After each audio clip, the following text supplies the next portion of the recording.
good. So good morning, everybody on Facebook. How are you today? Happy Monday morning to everybody.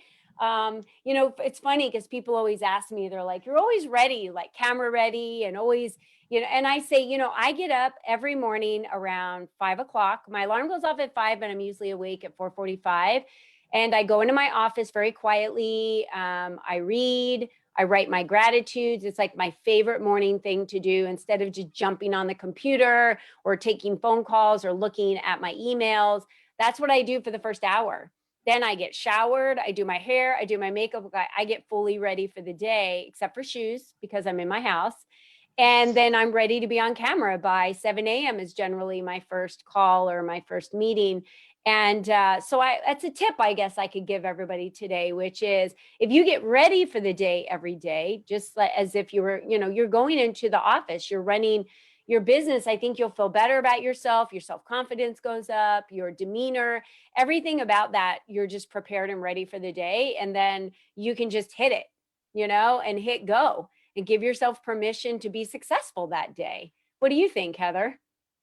I agree. I think it always helps when I just kind of get up and get my makeup on and get showered, and it feels good. It feels like I'm going into an actual office. Yeah, right. And I know that we've all been at home. And for many of us that are entrepreneurs, even before the pandemic, we work from home.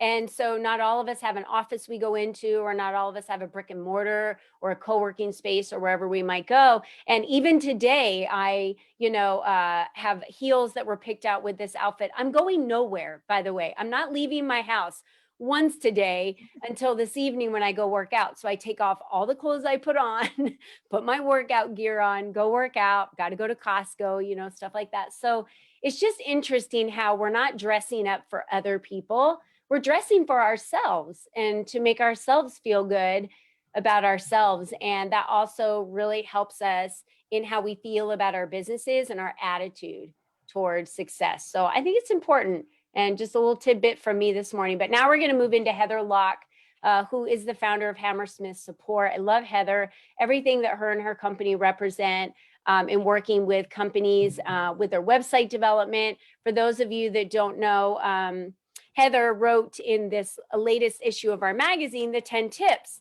And the 10 tips that she created are right here. And it's next to the last page of the back end of the magazine. You can go to our website. I'll put the link in here. You guys can download her 10 tips because she's giving 10 questions to ask before hiring a website designer.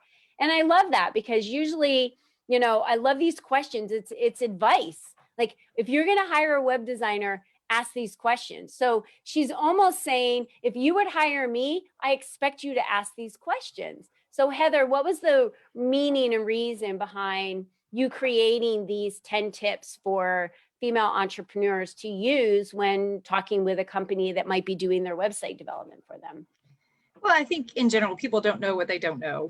And Right. so these are the questions to guide you. And if you don't know what some of them mean, that gives you a chance to pre-think that before you start down a road and start spending money. And you want to make sure you create have the right path for you and for your business.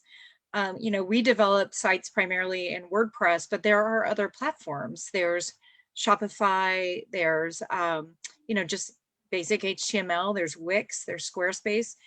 And, they all kind of have a place and are perfect for some people. So kind of knowing what you want in advance and really making sure you pick the right path for your business will help set you up for success. Thanks for sharing that, Heather. And for me, we're on our third website development. And for me, I think the biggest thing that I was able to share with anyone that's developing a website for me is what are you wanting this website to do, right? What is the reason for it? What is the outcome? What are the people coming to the website? What do you want them to take action on? What type of experience do you want them to have? These are important questions to know. And we, as the person who wants this website built for us, we need to know what that is. We can't magically expect the web designer to know and read our minds of what it is that we want. Do you find that a lot, that people are really kind of hoping that you have to like pull it out of them, right? Yeah, I do try to guide them because those are the questions we have to know the answer to. Like, who is your audience? who are you talking to? And that's not only for the design, but also for their Yeah. content. And really picturing who it is you are trying to connect with and relate to, and having a persona. And then what is the conversion you want? Like, what do you want people to do? Do you want them to just spend 5 minutes and learn about you? Do you want them to fill out a form? Do you want them to buy something? Understanding what that conversion is and how that can be measured. And then in addition to that, it's how is the website going to be found? Are you, I mean, what is the marketing plan behind it? What's the strategy? Mhm. And knowing all of the pieces to that puzzle before you begin developing will really help you create success and make those conversions happen. Because if you're focused on the end result and you build for the end result, you're more likely to get the end result. That's a really great tip to give. So today we wanted to talk a little bit about SEO and maximizing. And a lot of women don't know this. I didn't know this. I talked to a lot of women; they have no clue. Me and my husband were just talking about it. He's like, I don't even know why I hire these companies. I don't know what they're doing for me. So maybe shedding some light on that for maximizing your website for search engine optimization is what SEO stands for, in case anyone's wondering what SEO stands for and why it's important. There's a reason behind all of this. Why is it important, Heather? So search engine optimization, make sure is, a way to make sure that search engines, and I'll just use Google because it's the largest, so that Google can read your site and understand what it's about, and then therefore show it to people who are searching for something that is, your relevant content. So that is what search engine optimization is. There's a couple of different ways. There is the on page, which is the how the site is built and the different things that can be put into the page to make sure it's found. And then there's off-page SEO, which is basically having it listed in directories and creating links back across the internet so that it comes to so they come to your site. At Hammersmith Support, we primarily focus on page optimization. And what this means is your content organized correctly? Do you have header tags and subheader tags and paragraph text? Are your images labeled? Are your images have alt description text so that screen readers can read what they are? Having your site being accessible from an ADA standpoint can also help with your search engine optimization. So making sure the layout is clear, that it's readable, that you have a good structure to your content, that it makes sense. So that, you have to think essentially a robot is reading this, which is Google's robot, bot. So you want to make sure as a bot is going through it, that it makes sense and it's readable and the content has a hierarchy. Yeah. And I think we forget about these, or maybe we just don't have the knowledge to understand them. So we don't put them into play. And, really is back to the philosophy of showing up and being visible everywhere. This is part of being visible everywhere. And if you're not putting in those image text, if you're not calling attention to something. And then when you're talking about like cross promotion, which is organic ranking, when you have something that links to, you've got Google My Business and people can find you there. You've got testimonials on your website that link back to Google My Business or your Facebook page that link to YouTube. That once the more that you're linking all of these and showing up in all these places, the more Google's seeing those names and those keywords. So you're ranking higher on those pages. And we all know that when someone Googles something on the internet, they're not scrolling through 4 or 5 pages, to choose. They're generally looking at the first page and going through. And again, the more you can organically rank in that area, the less money you have to pay online for ads, and having being a sponsored ad. Absolutely. I mean, another tip I would give is Google has a tool called Google Search Console. And you can upload your sitemap. We do this for our maintenance clients a minimum of once a month. If they have a lot of new content added, we do it weekly. But basically, it's a way to upload your sitemap to Google, see if there's any errors. And when Google crawls your site, do any errors come back? And it also just triggers Google to crawl your site again. So it sees the most up-to-date content.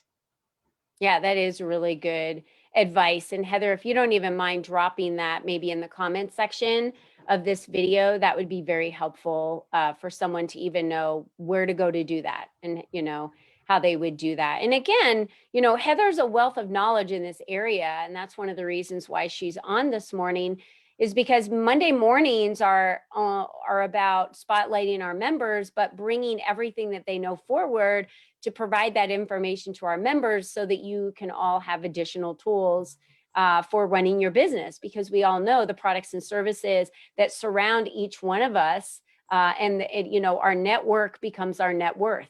So who do you have in your network? Who are you working with? Who are those people that are helping you build websites, that are helping you be visible, be seen, be heard? What are some other areas, Heather, with SEO that you wanted to share today with us? I think another great tool for just creating your own SEO is a blog. If you're posting regularly, and you say you post one blog a week for a whole year, that is 52 new links on your website that Google can now crawl. And that's 52 new links you can share throughout the year on Facebook or social media that create traction and give you links back to your website. So, I mean, I know it's effort to create a blog, but as far as marketing dollars, it's a very effective way to, create some synergy with your content and your website and your social media and get links going, traffic going back and forth. So I think it's a very easy way. Each blog can have an image, each blog can have a description and keywords. And it's a great way to really enhance your web traffic. I agree. And we don't always have to do everything by ourselves, right? So you don't have to be the one that writes the blog every day. You can also gather other people in your tribe or customers that you're working with and have them write blogs and put them up. So, for Lead Up for Women, we do Thrive Thursday promotions. And the Thrive Thursdays are promoting one female in our organization that inspires us to thrive. So those go up on Thursdays. Our podcast information goes up during the week. We have different opportunities that we post on our blog during the week. And I'm not the one sitting in an office writing the blog content, right? They're coming from outside sources. So that's another way. So you don't have to bog yourself down. It could be people that are surrounding you or others that want to give you blogs to put on your website as well. That's another great opportunity to share someone else's content, but it still drives people when you post it back to your website and drives them to content that might drive them to somebody else, and we can cross promote each other that way. Yeah, absolutely. And another thing about, highlighting someone else or highlighting their work, then it gives you the ability to tag them on Facebook, then they share it. And so you start to leverage, their network as well to get your word across. Yeah, I agree. So Heather, what would you say your final thoughts are today, and leaving our community with really what is the first step of what they can do to start understanding what they need in their website? If they need a new redesign, is that something that your company does for people, where you would just review the website and let them know areas that you could help them improve? What would you say would be the best steps for them to take? Yeah, absolutely. I would say that my first word of advice is just take a look at your site.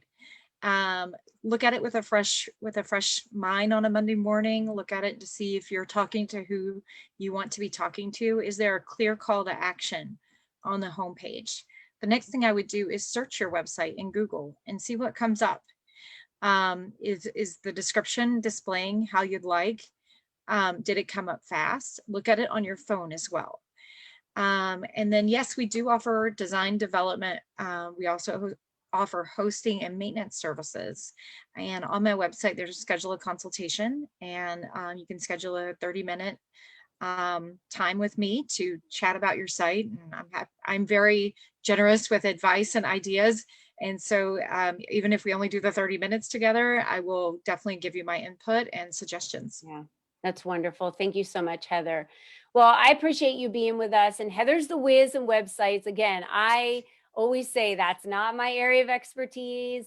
That is not, I've gone to Heather with the Lead Up website. Help me. I need some help in this area. We need some changes. We need it rebuilt. And this is your opportunity to take advantage of 30 minutes with Heather to just understand, do you need a new website built? Do you have something really great and just need some tweaks or some SEO optimization on the back end, or just need to understand how to do SEO optimization? Again, how can you attract clients to you, not have to go and pull each one of them to your website, but how can you make your website work for you to be able to be more visible? So Heather, thank you so much for being with us today and sharing your genius with the members. It's been a great morning. It's always great to be with you, Colleen. Thanks so much. You're welcome. All right, ladies, I'm going to recommend you contact Heather. She'll put her information in the chat section on the video, and go to hammersmithsupport.com. Go check them out, as well as schedule some time with Heather to optimize the most that you can out of your website. So thanks again, Heather, for being with us this morning. Have a wonderful rest of the week, ladies. Thank Bye, you. everyone.